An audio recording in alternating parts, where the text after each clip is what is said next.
ഈ ക്വാറികളെ പറ്റി പറയുമ്പോൾ അങ്ങേക്ക് പൊള്ളുന്നത് എന്താണ്? എന്താ രാമേന്ദ്ര പ്രശ്നം? പ്രശ്നം പറഞ്ഞാൽ ഭയങ്കര തമാശയാ. മഴ അത് സമ്മതിക്കല. അനധികൃത ക്വാറികളെ പറ്റി പറയുമ്പോൾ എന്തിനാണ് പൊള്ളുന്നത്? ഞാൻ ഒരുത്തന്നെ ചക്കാത്തി കിടക്കുന്നതല്ല, മനസ്സിലായോ?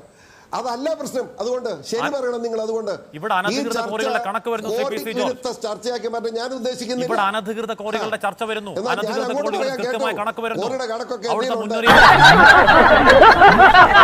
ഞാൻ അങ്ങോട്ട് കൃത്യമായി വരുന്നു. അത് പറയുമ്പോൾ എന്തേ വേവലാതി? വേണ്ട, ഞാൻ അങ്ങോട്ട് പറയാം, കേക്ക്.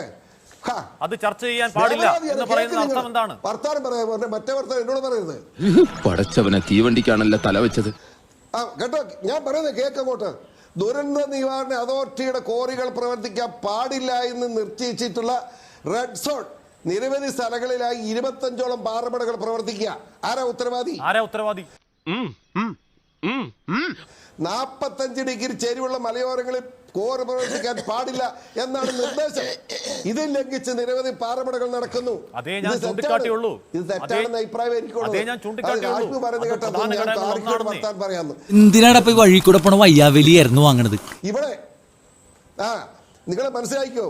നിങ്ങൾ മനസ്സിലാക്കേണ്ടതല്ലേ കാശ്മീർ വർത്താനം വഴി ചാടിയിട്ട് കാര്യമൊന്നുമില്ല.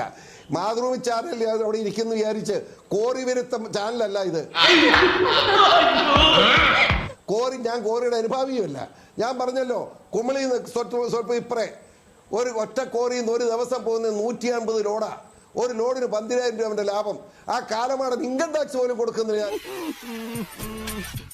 അന്വേഷിച്ച് പറയാമോ ഈ സർക്കാർ പിന്നെ എന്തിനാ ഇവിടെ ഇരിക്കുന്നത്? ഒരു മനസുഖം ഒരാളെ തെറ്റിച്ച് കുടുംബത്തെ ഒരു സുഖം, തമ്മിലടിപ്പിക്കും ഒരു സുഖം. എന്റെ സ്വഭാവം നിനക്ക് അറിയാലോ.